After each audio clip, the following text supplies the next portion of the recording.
Ayurveda and allopathy or modern medicine. Before commenting on these two aspects, the fundamental science behind them, let me talk to you about one incident, a very interesting incident actually that happened a few years back in an international conference. There were scientists from Japan, USA, UK, etc. And on fourth day, one of our doctors, who was also a researcher, presented a video, very interesting one and very emotional one actually.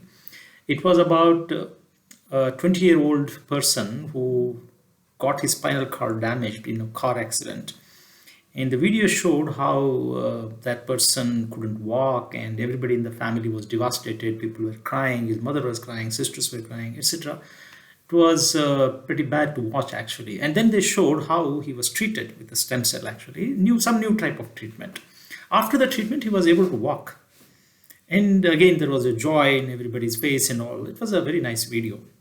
And then in the end, doctor said, the speaker said, see, there is a treatment available like this, and we have proof that it works. Why are we not allowed to treat patients? I think we should all together write a scientific community, should write an application, a petition that we should be allowed to treat patients. What is this? The treatment is available, patients are not being treated.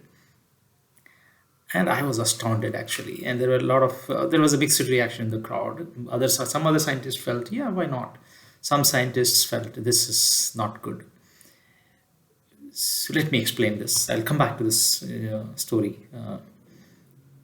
Whether we got degree or not, finally we should understand the scientific temper, and this is all about it. It's a very simple information actually that I would like to tell you, and you yourself will make a judgment.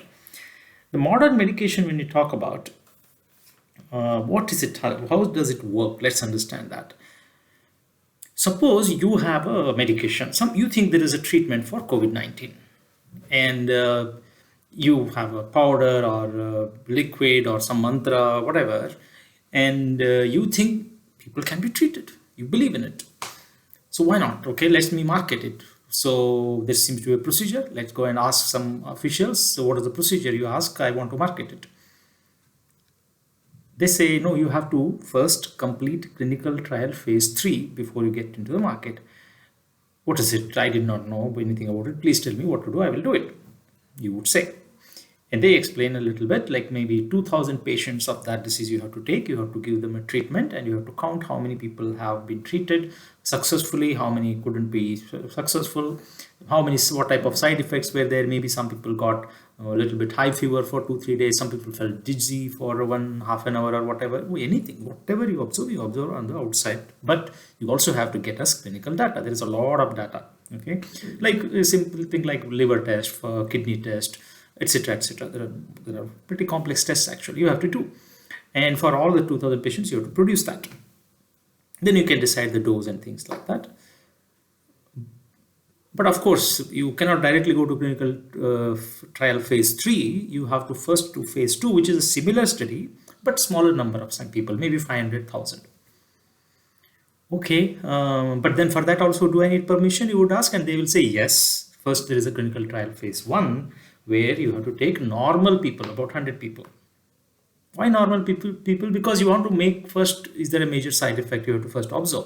And if you give treatment to patients, you do not know whether the side effect is because of the disease or because of the drug. So first take normal people and give them the treatment. Okay, this seems like a lot of trouble. It is going to take 2 years or so, you would think. Okay, let me do it. So I will apply for the first phase. Oh, for that you have to do animal studies, they will say. Animal studies, maybe mice and monkeys, you have to do similar studies, and you have to write appropriate model and tell what makes you as a doctor or as a researcher confident that it will not hurt human beings and it will cure the people. Both evidences, if you have got, then only you are a nice person. Obviously, you are a responsible scientist, so you would be convinced first and then come to us. So firstly, you have to do for animals. Okay, then you roll up your sleeves and then you get some money together and you start working on animals. Then somebody tells you, oh, no, don't be a fool, you cannot work on animals like this. Somebody will put you in jail. For that also you need a permission.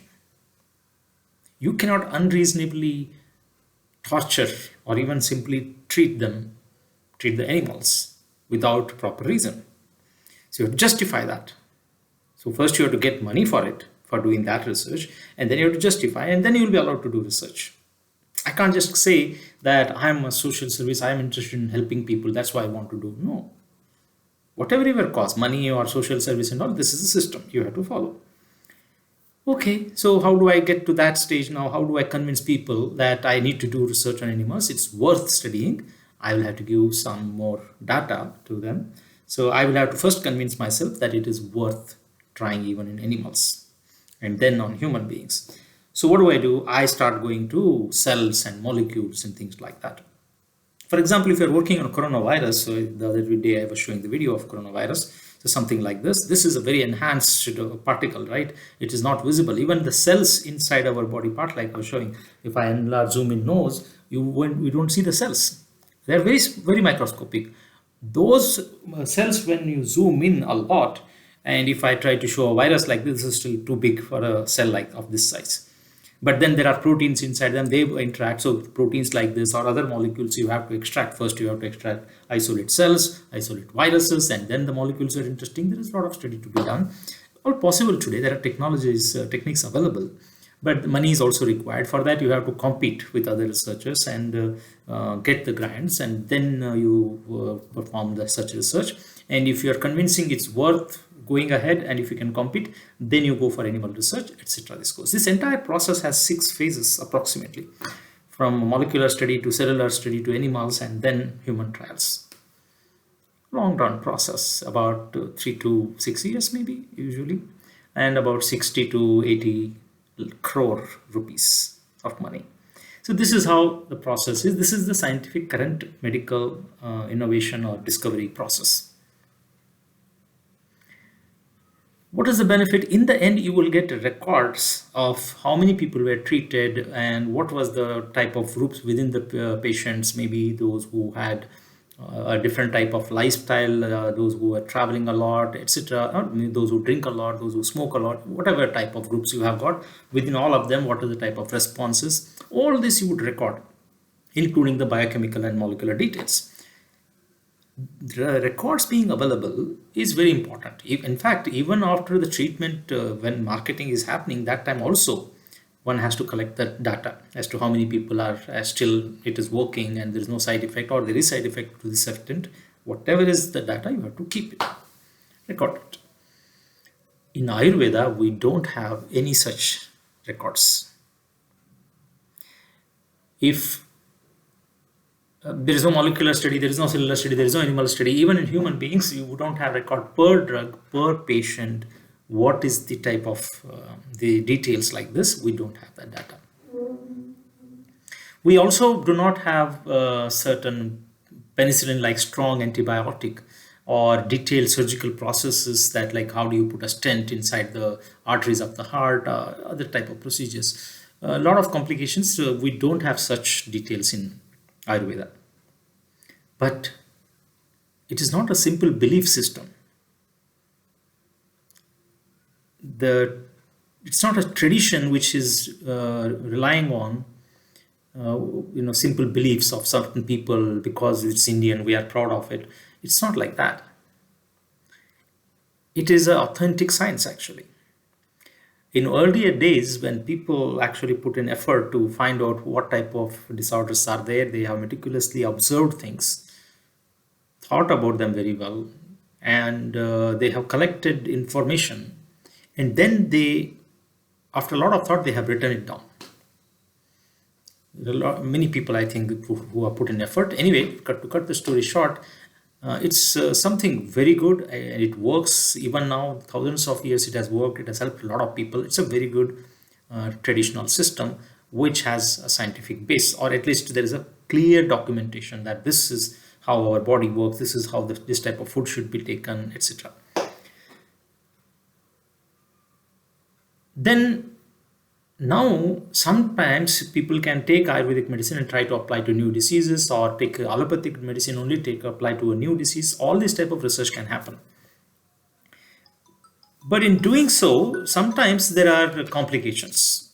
Okay, so we have seen like the case I was telling in the first, before the beginning, that there was a case where a scientist thought one patient is treated, so I can actually get a permission. I should be permitted to treat everybody.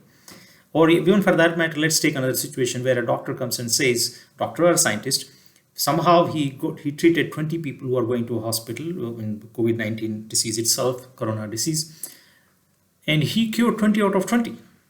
Is that fair enough to be considered and allow them to market? Why not when there is a problem like this? No. Because you take 20 people who are having a disease and find how many of them are actually recovering. And you also take 20 people, don't treat them, and see how many of them recover. The ratio may be 20 out of 20 here recovered because of the treatment. Here, nobody recovered.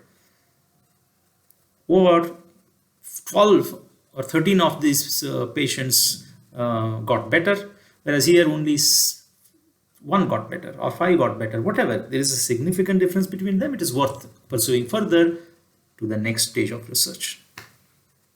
This is how it is supposed to be. So when people don't understand this, there's a lot of confusion in the society nowadays that why we should do it, why this is not allowed. This is about Ayurveda, injustice to Ayurveda, or too much prejudice for Ayurveda. All these type of things are happening. If we are aware of these procedures, I think it will be better in terms of society will be better, because policymakers also will be a little bit more cautious if the media and people like us know. And that's my intention here, to talk about some of the fundamentals. See, now I would like to I talked to you about certain sort of facts actually, but let me tell you also my personal opinion. Whether it is India or China or Africa or USA or Australia, across the globe, people have not been dumb. Whenever there is a disorder, they try to find some sort of cure and all that. There are certain procedures people developed on their own. But it was in India for the first time where people came together, put a lot of hard work, meticulous thinking around it, and established Ayurveda. Ayurveda Vaidya Shastra is something we should be proud of as Indians. I think we should all be. I am definitely proud of it. And there are a lot of plus points there. And in the era when there were no technology available, they were able to think quite a bit and then relate to things and come up with right prescriptions, right procedures, including surgery actually, to some extent. But this is all was there. So it is a little disappointing to see people either saying, no, there are not enough records, so Ayurveda is not good. Or just it is our ancient people, our ancestors did this, so it is extremely greatest in the earth. Just exaggerate things. Both are not good. They will hurt Ayurveda. Both of them. Ayurveda is a very good traditional method, and it has a very good documentation details. It has helped people over several thousands of years. So we should make use of it. What disappoints me a little bit, or a lot actually sometimes, is that we have spent 73 years after independence now as a country.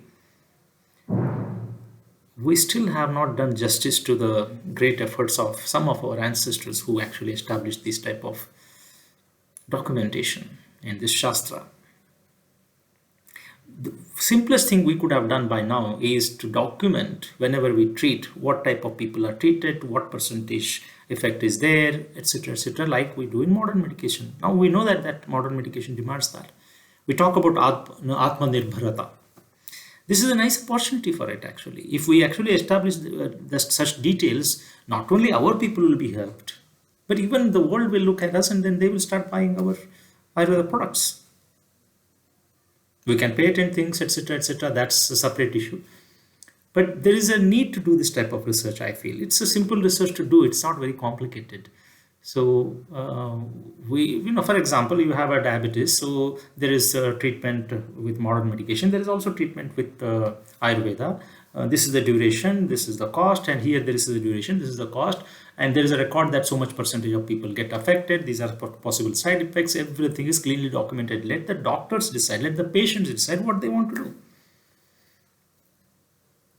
We should have done by now, I think. Even now, I'm trying to put some efforts from my own limited possibility. I'm a small researcher, I'm a scientist. My name is Kshitish, and I keep doing, of course, like a lot of other scientists. I also do small research here and there. But more importantly, I thought it is critical that we all know certain basic science and scientific thinking, and that's the reason I made this video. If you like it, click on the like and share it. Thank you very much.